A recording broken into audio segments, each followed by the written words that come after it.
Hello student, स्वागत है आप सभी का संस्कृति सीनियर सेकेंडरी स्कूल के इस यूट्यूब चैनल में।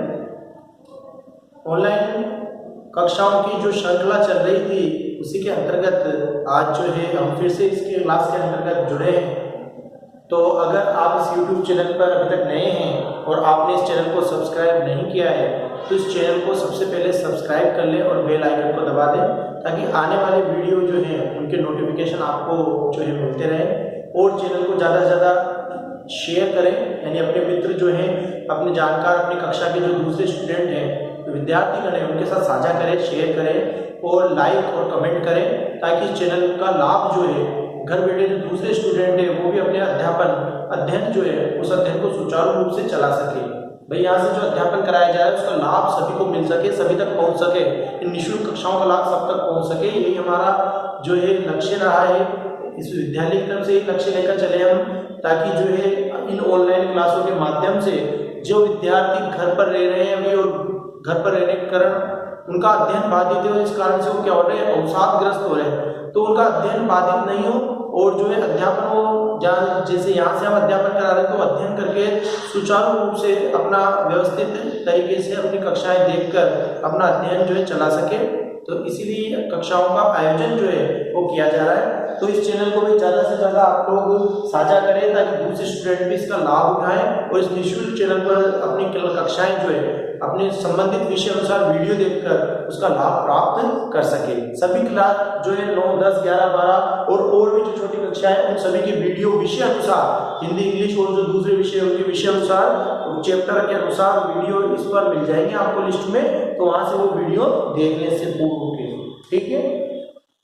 नेक्स्ट चैप्टर की तरफ बात करते हैं। कल के इससे पूर्व का जो वीडियो था, कल जो वीडियो था उसमें हमने बाजार दर्शन, जो आपका जयेंद्र कुमार का अध्याय था बाजार दर्शन, उस बाजार दर्शन के जो है हमने महत्वपूर्ण प्रश्न, अन्य महत्वपूर्ण कुछ प्रश्न थे उन पर बात की थी, क्योंकि वो बोर्ड की दृष्टि से बहुत ही इंपॉर्टेंट प्रश्न है जो मैंने आपको अलग से लिखाए हैं और उन प्रश्नों को आपको सभी को कर लेना है। अपनी नोटबुक, गृह कार्य की जो नोटबुक है उसमें कर लेना है ताकि परीक्षा की दृष्टि से, परीक्षा में जब ऐसे प्रश्न आए कि परीक्षा में बोर्ड में बनकर प्रश्न आते हैं बीच में से, और वो बीच में से मैंने बनाकर प्रश्न दिए थे तो उससे आपको लाभ मिल सके, ठीक है। आज हम आगे बढ़ते हैं। गद्य भाग में ही अध्याय 13 है। चैप्टर के जो लेखक हैं वो है धर्मवीर भारती। इसका अध्याय पढ़ने जा रहे हैं हम धर्मवीर भारती का। अब हम जो अध्याय पढ़ने जा रहे हैं वो है धर्मवीर भारती। सबसे पहले हमने पहला अध्याय पढ़ा था भक्ति, संस्मरणात्मक रेखा चित्र था और किसके द्वारा लिखा गया था, महादेवी वर्मा के द्वारा लिखा गया था। गद्य भाग से पहला चैप्टर हमने ये पढ़ा था, चैप्टर संख्या थी 11। फिर दूसरा चैप्टर पढ़ा है हमने जयेंद्र कुमार का बाजार दर्शन, जो कि एक वैचारिक मनोवैज्ञानिक निबंध है। ये जो है चैप्टर नंबर 12 और गद्य भाग से दूसरा चैप्टर था, दूसरा अध्याय था। आज जो है हम शुरू करने जा रहे हैं धर्मवीर भारती का जो चैप्टर है, चैप्टर नंबर 13 और गद्य भाग से तीसरा अध्याय जो है ये है काले मेघा पानी दे। ये एक संस्मरण है, तो अध्याय की बात तो बाद में करेंगे, पहले परिचय पर बात कर लेते हैं। आपको बताया मैंने लेखक का नाम लिख दिया धर्मवीर भारती, तो सबसे पहले हम किसकी बात करेंगे, लेखक के विषय में परिचय की बात करेंगे। तो सबसे पहले लेखक के विषय में परिचय की जब हम बात करते हैं तो पहली ही बात हम करते हैं जन्म के ऊपर। सबसे पहले हम ये लिखते हैं जन्म, कि जन्म इनका कब हुआ, कहाँ हुआ। तो धर्मवीर भारती का जन्म सन 1926 में, सन 1926 में इनका जन्म हुआ। कहां पर हुआ, इलाहाबाद में। इलाहाबाद में कहां पर हुआ, इलाहाबाद में। इलाहाबाद कहां पड़ता है, इलाहाबाद पड़ता है उत्तर प्रदेश के अंदर। 1926 में इलाहाबाद,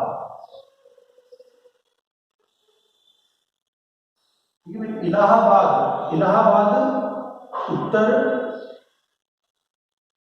प्रदेश में। यहां तो हो गया इनका जन्म, ये तो हो गया जन्म और जन्म स्थान। 1926 थोड़ा सा छोटा लिख दिया, मैं इसको ठीक कर देता हूं, अजीब लग रहा है मुझे।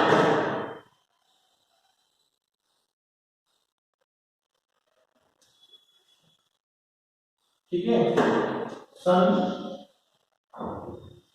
1926 इलाहाबाद उत्तर प्रदेश, यहाँ पे इनका जन्म हो गया। और निधन की बात करते हैं, मृत्यु की बात करते हैं तो मृत्यु हो गई इनकी सन 1997 में। सन 1997 जो है उस 1997 में इनकी मृत्यु हो गई। ठीक है भाई, दो चीजें आ गई है धर्मवीर भारती के विषय में।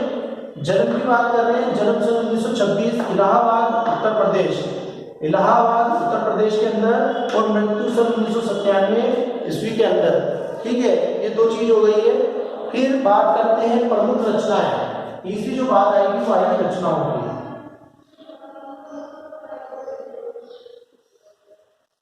प्रमुख रचनाएं, देखो जन्म ले लिया, मृत्यु ले लिया, प्रमुख रचनाओं की बात कर लेते हैं। तो सबसे पहले कनुप्रिया,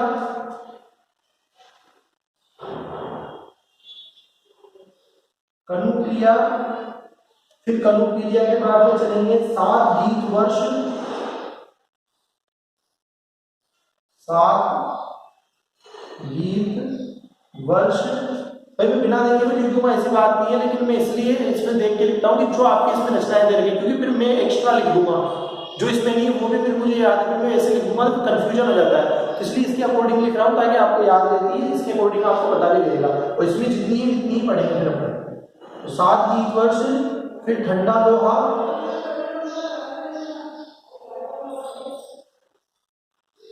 ठंडा लोहा, ठीक है, ठंडा लोहा, ये सब क्या है, ये सब तो है कविता संग्रह, ये सब तो क्या है, ये सब है इनके कविता संग्रह। क्या क्या है कविता संग्रह, कनुप्रिया, 7 गीत वर्ष और ठंडा लोहा। फिर इसके बाद आ जाओ कहानी संग्रह लिखेंगे, बंद गली का आखिरी मकान, बंद गली का आखिरी मकान। ये क्या है, ये कहानी संग्रह है भाई, ये कहानी संग्रह। बंद गली का आखिरी मकान, ये क्या है, कहानी संग्रह है। चलो, बंद गली का आखिरी मकान हो गया। सूरज का 7वां घोड़ा, बहुत इंपॉर्टेंट है भाई, सूरज का 7वां घोड़ा, सूरज का 7वां घोड़ा, सूरज का 7वां घोड़ा, और गुनाहों का देवता, और गुनाहों का देवता, गुनाहों का देवता।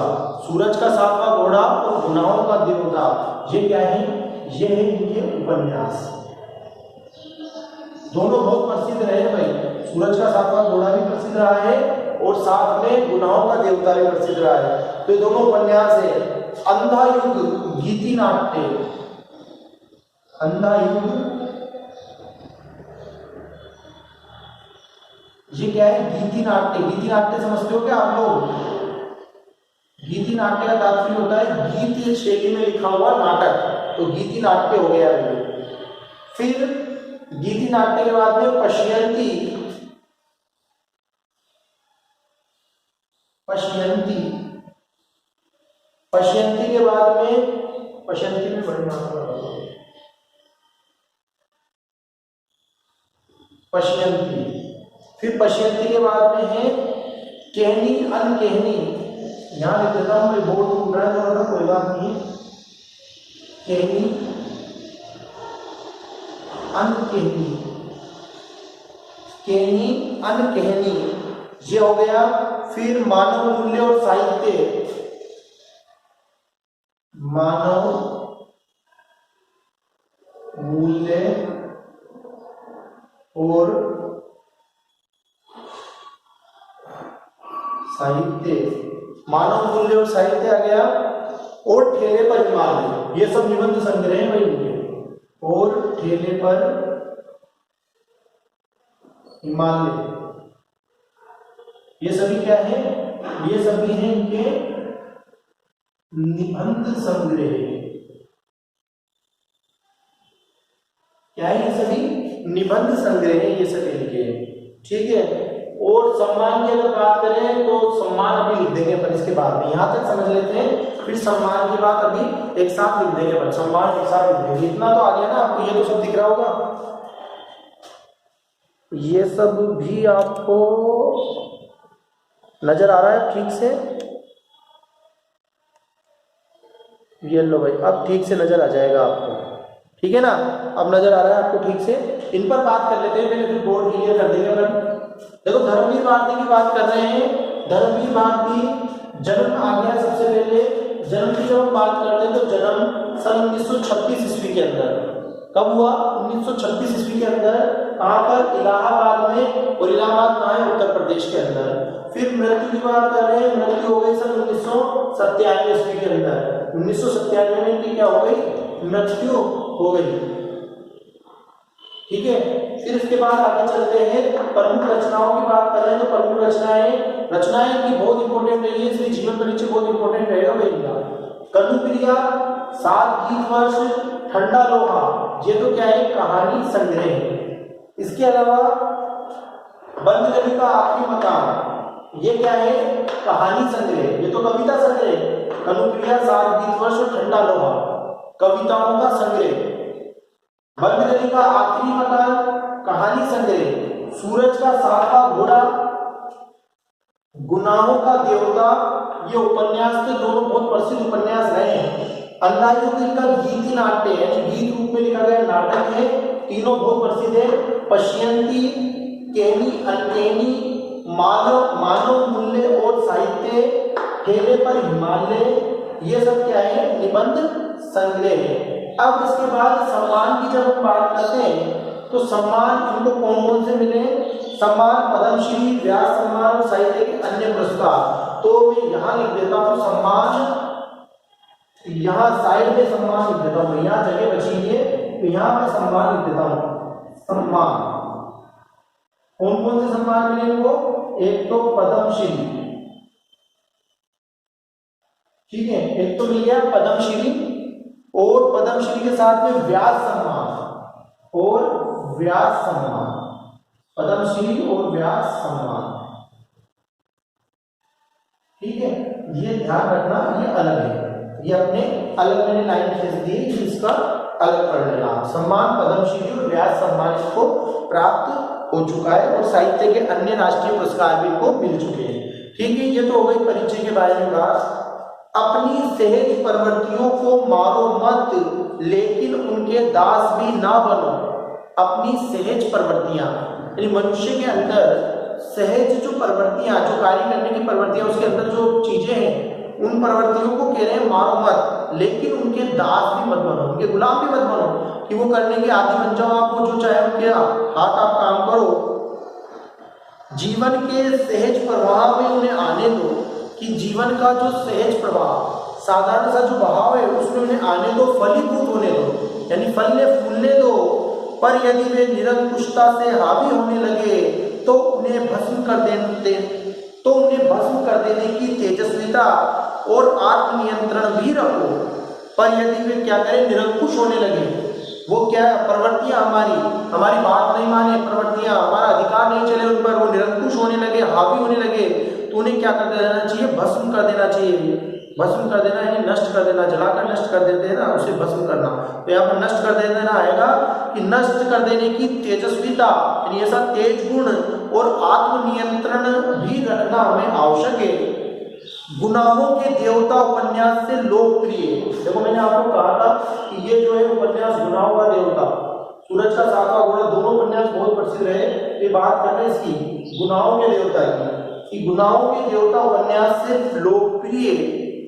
धर्मवीर भारती का आजादी के बाद के साहित्यकारों में विशिष्ट स्थान है, कि आजादी के बाद जो साहित्यकार आए उनमें इनका विशिष्ट यानी विशेष स्थान रहा है। उनकी कविताएं, कहानियां, उपन्यास, निबंध, गीति नाट्य और रिपोर्टाज हिंदी साहित्य की उपलब्धियां हैं।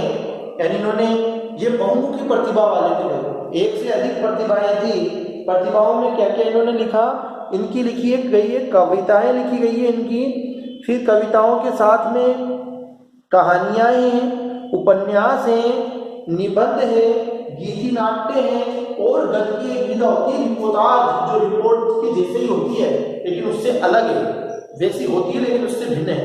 तो रिपोर्टाज जो है ये सब हिंदी साहित्य में इनकी उपलब्धियां रही है। भारती जी के लेखन की एक खासियत ये भी है कि हर उम्र हर वर्ग के पाठकों के बीच उनकी अलग अलग रचनाएं लोकप्रिय होती है। देखो भारती जी की एक विशेष बात ये रही है, क्या रही है धर्मवीर भारती जी की एक विशेष बात कि हर उम्र यानी कोई भी उम्र का व्यक्ति हो, हर वर्ग किसी भी वर्ग से संबंधित रखता हो, कोई भी जाति कोई भी धर्म का हो, कोई स्त्री हो पुरुष हो, तो हर वर्ग पाठकों के बीच उनकी अलग अलग रचनाएं लोकप्रिय यानी प्रसिद्ध रही हैं। वे मूल रूप से व्यक्ति स्वातंत्र्य का मतलब है व्यक्ति की आजादी की भावना, मानवीय संकट एवं प्रेमानी चेतना के रचनाकार हैं। तमाम सामाजिकता एवं उत्तरदायित्वों के बावजूद उनकी रचनाओं में व्यक्ति की स्वतंत्रता ही सर्वोपरि है, यानी व्यक्ति की स्वतंत्रता ही उनको सबसे ज्यादा महत्वपूर्ण रही है। रूमानियत उनकी रचनाओं में संगीत में ले की तरह मौजूद है। ले यानी जैसे गीत में ले होती है वैसे रूमानियत इनकी रचनाओं में मिल जाती है। उनका सर्वाधिक लोकप्रिय उपन्यास गुनाहों का देवता एक सरस और भावप्रवण प्रेम कथा है कि उनका लोकप्रिय यानी प्रसिद्ध उपन्यास गुनाहों का देवता एक बहुत ही सरस यानी बहुत ही मधुर और भावप्रवण यानी भावनात्मक रूप से भावप्रवण प्रेम की कथा है। इसमें भावप्रवण यानी भावात्मक प्रेम कथा है। दूसरा लोकप्रिय उपन्यास सूरज का सातवां घोड़ा पर हिंदी फिल्म बन चुकी है। इस पर ये जो है इस पर तो हिंदी फिल्म भी बन चुकी है अभी तक। इस पर क्या हो चुकी है, हिंदी फिल्म का निर्माण हो चुका है। इस उपन्यास में प्रेम को केंद्र में रखकर निम्न मध्यम वर्ग की हताशा कि प्रेम को केंद्र में रखा गया है, मुख्य बिंदु में रखा गया है और साथ में निम्न मध्यम वर्ग की हताशा, आर्थिक संघर्ष यानी परिवार को कमाने के लिए जो संघर्ष है वो, नैतिक विचलन और अनाचार को चित्रित किया गया है। स्वतंत्रता के बाद गिरते हुए जीवन मूल्य, अनास्था, मोहभंग, विश्व युद्धों से उपजा हुआ डर और अमानवीयता की अभिव्यक्ति अंधा युग में हुई है। अब उसके बाद में अगली जो है इनकी विशेष अंधा युग में बताया कि स्वतंत्रता के बाद में गिरते हुए जीवन मूल्य, फिर अनास्था यानी आस्थाओं का नाश, मोह भंग हो जाना और विश्व युद्धों से उपजा हुआ डर, विश्व युद्ध हुए तो उनसे जो डर आया सामने, और अमानवीयता की अभिव्यक्ति इस अंधा युग में हुई है। अंधा युग गीति साहित्य के श्रेष्ठ गीति नाट्यों में है, यानी ये अंधा युग गीति साहित्य जो होते हैं उसके श्रेष्ठ गीति नाट्यों में है। मानव मूल्य और साहित्य पुस्तक समाज सापेक्षिता को साहित्य के अनिवार्य मूल्य के रूप में विवेचित करते हैं। इन विधाओं के अलावा यानी ये जो विधाएं बात की, इनके अलावा भारती जी ने निबंध और रिपोर्टाज भी लिखे हैं। उनके गद्य लेखन में सहजता और आत्मीयता है।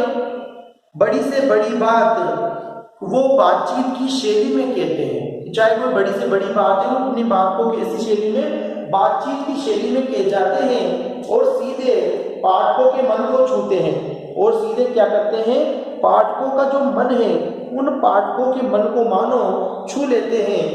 एक लंबे समय तक हिंदी की साप्ताहिक पत्रिका धर्मयुग फिलहाल प्रकाशन बंद हो चुका है इसका के संपादक रहते हुए हिंदी पत्रकारिता को सजा संवार कर गंभीर पत्रकारिता का एक मानक बनाया। तो ये भाई पत्रिका से जुड़े रहे हिंदी साप्ताहिक 7 दिन में एक बार प्रकाशित होने वाली पत्रिका थी धर्मयुग, उसमें काफी लंबे समय तक ये उसमें संपादक रहे थे। तो धर्मयुग पत्रिका का संपादन इन्होंने किया था। तो यहाँ पर आप चाहो तो लिख लेना भाई,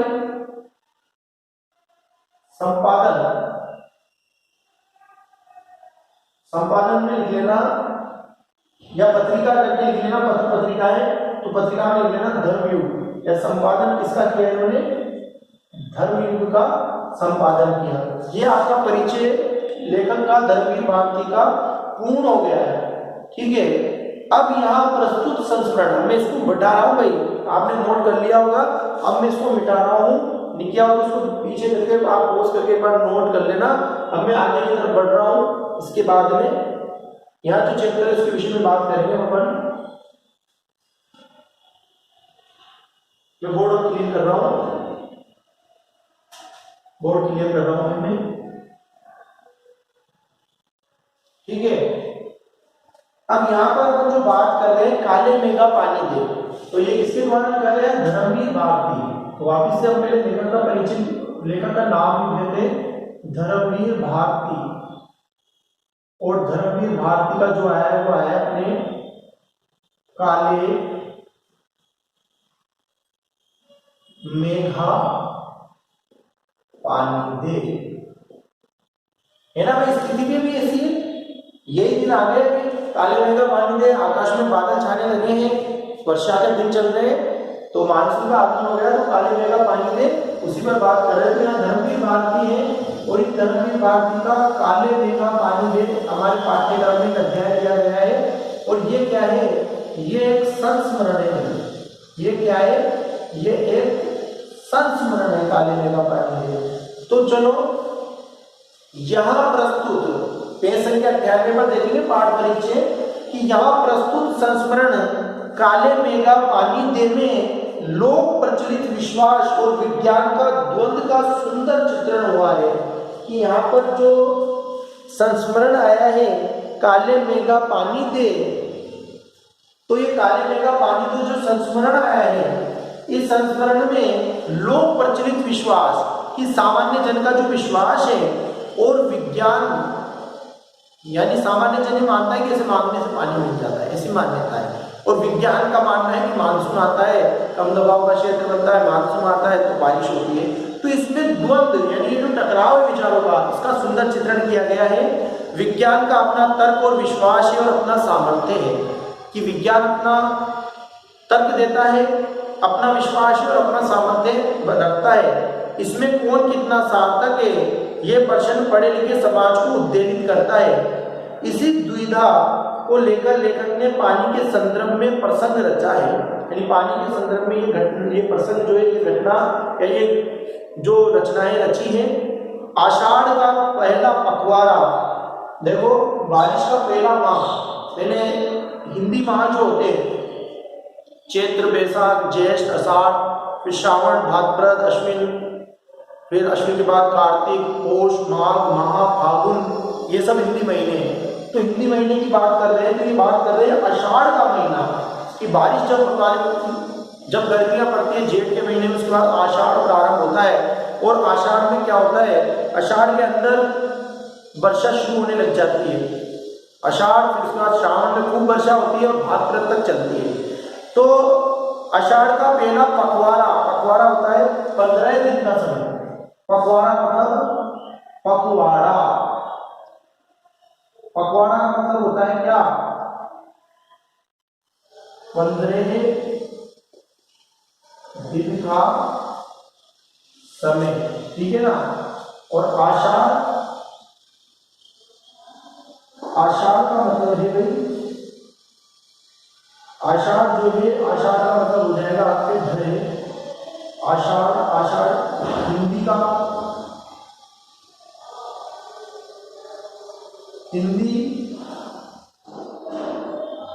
हिंदी माह से, कैसा माह से? हिंदी माह से, वर्षा का एक महीना है। तो आषाढ़ का पहला पखवाड़ा बीत जाने के बाद भी खेती और बहुकाज के प्रयोग के लिए पानी ना हो तो जीवन चुनौतियों का घर बन जाता है। कि आषाढ़ का महीना लग जाए और 15 दिन बीत जाए, और 15 दिन बीत जाने के बाद भी खेती, क्योंकि इसी समय हमारे यहाँ पर सबसे ज़्यादा खेती किसकी होती है? खरीफ की होती है, इसी समय में होती है। तो खरीफ की जो फसलें होती है वो इसी समय बोई जाती है। तो इस समय में खेती के लिए और बहुकाज यानी लोगों के कामकाज के लिए अगर पानी ना हो तो जीवन चुनौतियों का क्या बन जाएगा? घर बन जाएगा।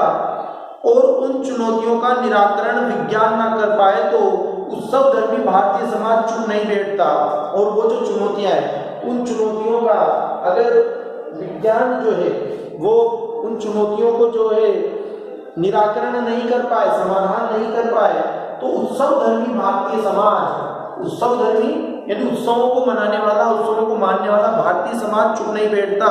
वे किसी जुगाड़ में लग जाता है। वो कोई दूसरे तरीके दूसरे कार्य में लग जाता है, प्रपंच रचता है, यानी दूसरे जो प्रपंच है, दूसरे जो दिखाए काम है उनमें रचता है और हर कीमत पर जीवित रहने के लिए अशिक्षा और बेबसी के भीतर भी उपाय और काट की खोज करता है।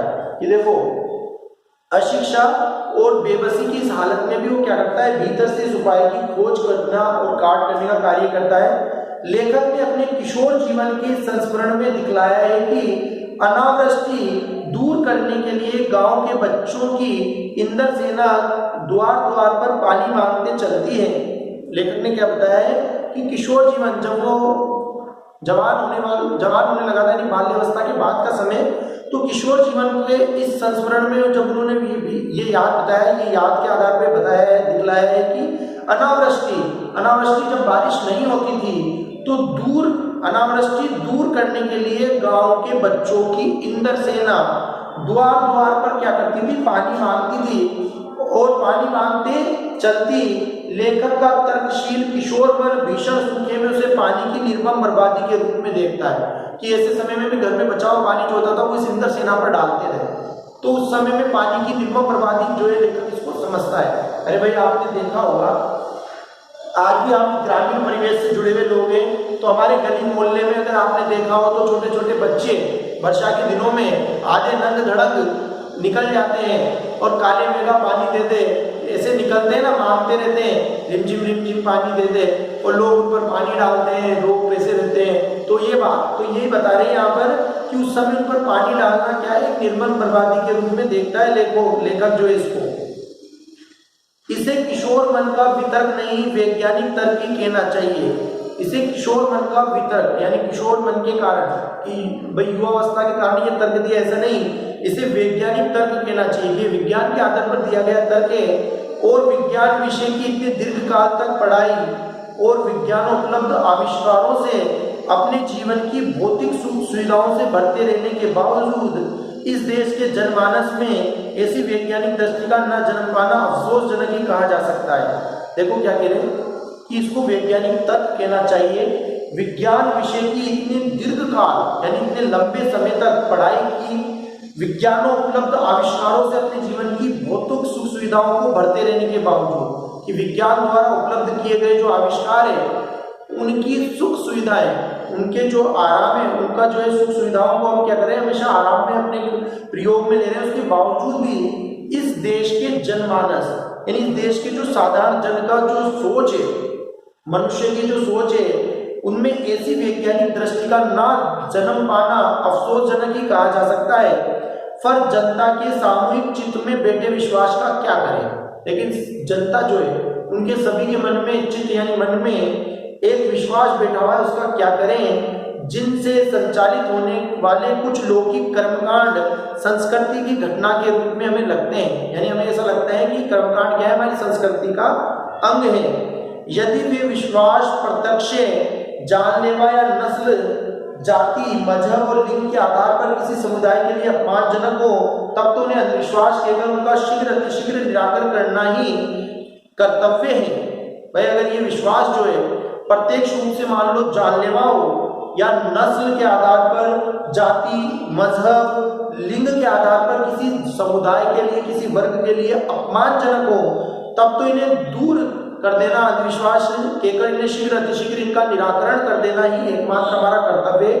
पर यदि कुछ विश्वास विज्ञान सम्मत ना होकर भी उक्त तरह से हानिकारक ना हो तो उनके साथ उसी प्रकार का बर्ताव क्या उचित है। लेकिन मान लो कुछ हमारे विश्वास ऐसे हैं जो विज्ञान सम्मत ना होते हुए भी इस तरह से हानिकारक तो है नहीं, इसलिए उनके साथ क्या उसी प्रकार का बर्ताव करना उचित है क्या।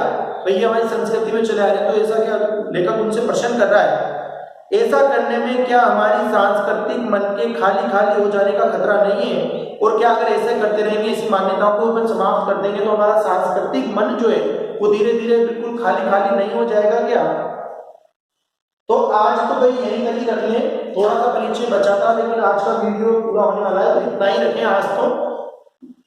लेखक जो है धर्मवीर भारतीय मान्यता काले मेघा पानी दे, जिसमें बच्चों के नंग धड़क जो टोली होती है वो पानी मांगते हैं और ऊपर पानी डालते हैं, तो उनके युवा मन में बात उपस्थित कि उस समय जब पानी की इतनी कमी है उस समय में इन बच्चों पर पानी डालकर पानी की बर्बादी करना, ये पानी की निर्मम बर्बादी है। और भाई अगर ऐसी मान्यता होती भाई विज्ञान के आधार पर कि हमारे जाति, धर्म, लिंग, वंश, वर्ण पर अगर अपना प्रभाव गलत डालती, नकारात्मक प्रभाव डालती, तब तो उसको नष्ट कर देना उचित था।